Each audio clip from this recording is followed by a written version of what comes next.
Chacune de ces courbes montre le nombre de morts quotidiens chaque année en France. Sur celle de 2003, il y a un pic. Ici. Ce sont les 15 000 morts causés par une canicule exceptionnelle pendant une dizaine de jours au mois d'août. Bonjour à tous, la canicule et ses conséquences dramatiques depuis le début de cette vague de chaleur sans précédent. Le personnel fait son maximum. Les malades décèdent, c'est une réalité. La situation en Île-de-France est critique. À Paris, la mairie a réquisitionné 3 camions frigorifiques pour y entreposer 150 corps, mais ce sont 7 à 800 places qui manquent. L'Île-de-France a bien été la région la plus touchée. La mortalité y a été 141%, supérieure à la normale. Quant à l'échelle nationale, la hausse de la mortalité a atteint 54%. Pourquoi une telle différence ? Plusieurs facteurs ont joué. L'un d'eux, c'est qu'en ville, et surtout dans les grandes métropoles, il fait plus chaud. En particulier, la nuit. Comparons Paris et Melun, 40 000 habitants. Le 11 août 2003, lors de la canicule meurtrière, la différence de température entre les deux villes n'était que d'1 degré. Mais la nuit suivante, l'écart s'est creusé. Il a fait presque 5 degrés de plus à Paris. Le problème, c'est qu'avec le changement climatique, les températures risquent encore de monter. Alors une question se pose, pourra-t-on encore vivre en ville dans le futur ? Une question d'autant plus importante qu'aujourd'hui, 8 Français sur 10 vivent en zone urbaine. Pour savoir si on pourra encore vivre en ville demain, il faut d'abord comprendre pourquoi il y fait plus chaud. Prenons le cas de Paris. Paris, c'est tout un tas d'infrastructures et tout un tas d'activités humaines. Des activités qui génèrent déjà pas mal de chaleur. Mais ce qui fait vraiment la différence, c'est que tous ces bâtiments et toutes ces routes reçoivent les rayons du soleil. Et comme ils sont souvent constitués de matériaux comme la pierre, le béton ou l'asphalte, ils retiennent la chaleur. La nuit, ils restituent cette chaleur accumulée. À cela s'ajoute un autre problème. Cette chaleur, elle peut rester piégée dans les rues étroites au lieu d'être naturellement ventilée en altitude. Résultat, la température moyenne reste élevée. C'est ce qu'on appelle l'effet d'îlot de chaleur urbain. Météo France a simulé la moyenne des 5 nuits les plus chaudes de 2003 dans différents quartiers de Paris en prenant en compte ce phénomène.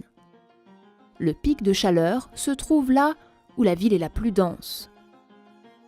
Mais à quelques kilomètres de là, dans le bois de Boulogne, il faisait jusqu'à 3 degrés de moins. Pourquoi ? Eh bien, c'est grâce aux végétaux, en particulier les arbres. D'abord, parce qu'en journée, le sommet des arbres réfléchit une partie des rayons solaires dans l'atmosphère.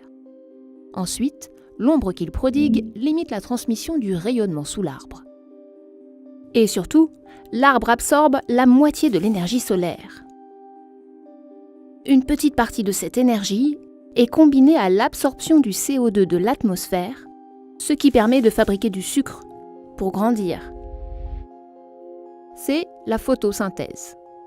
En parallèle, il aspire l'eau des sols pour faire circuler la sève, ce qui conduit à une transpiration de cette eau par les feuilles. Cette vapeur d'eau contribue à refroidir l'air car elle absorbe de la chaleur pour s'évaporer.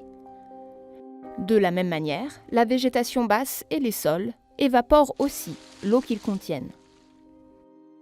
Tout ça, c'est le phénomène d'évapotranspiration. Mais en ville, il y a beaucoup moins d'arbres et les sols imperméabilisés par les constructions ne peuvent pas transpirer. Alors, comment faire pour avoir moins chaud ? Première idée, la climatisation.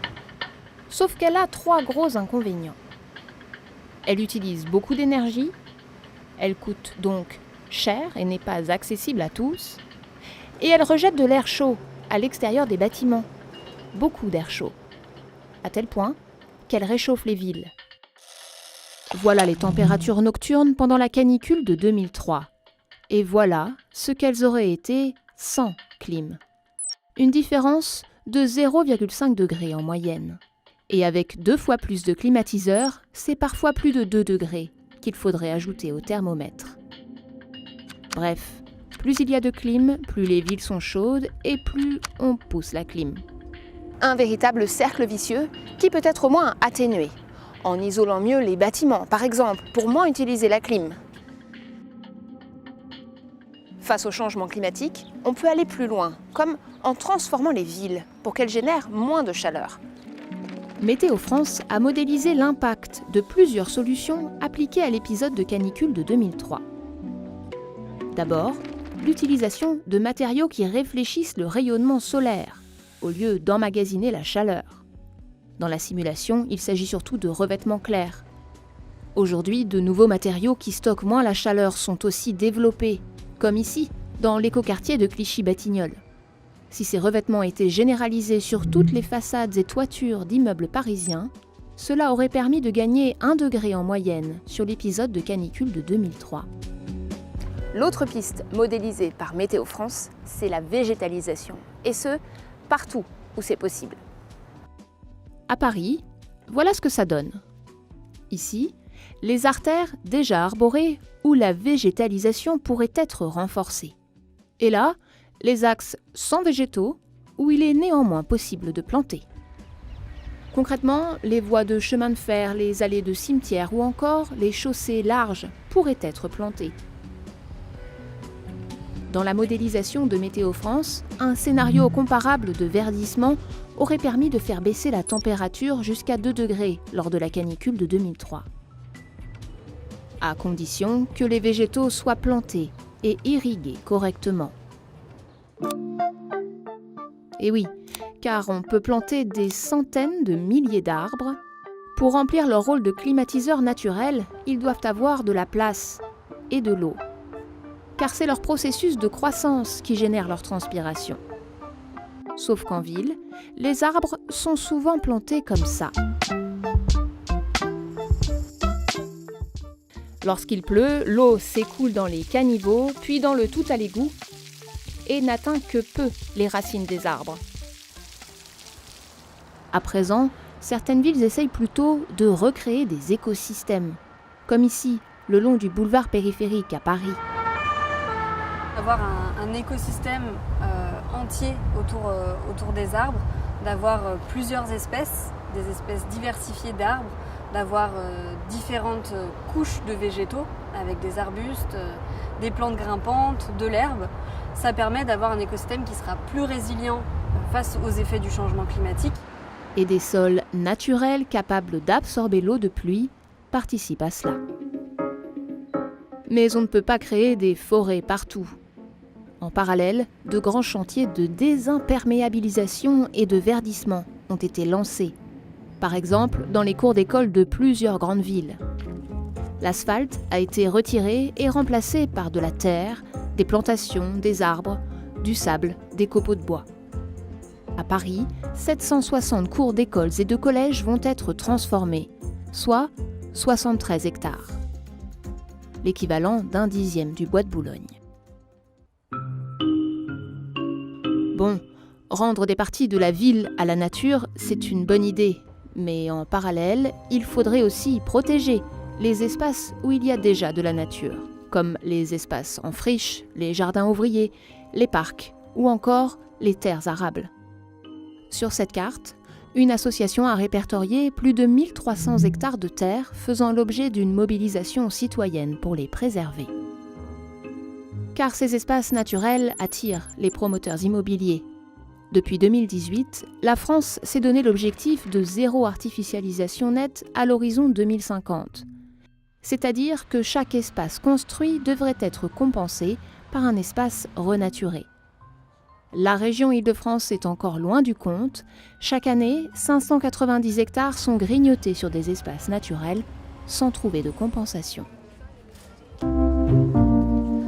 Réduire l'effet d'îlot de chaleur urbain demande donc une réponse multiple. La mise en place de matériaux qui stockent moins la chaleur, ramener massivement la nature dans la ville, et pour les quartiers trop étroits ou contraints par leur sous-sol, on peut aussi asperger de l'eau sur l'asphalte. L'évaporation engendrée permettrait de baisser la température de 0,5 degrés. En combinant ces scénarios, Paris aurait pu profiter d'une température plus fraîche de 3 degrés lors de la canicule de 2003. Bien sûr, cela n'empêchera pas les vagues de chaleur, mais pourrait aider les citadins à mieux les vivre, voire à y survivre.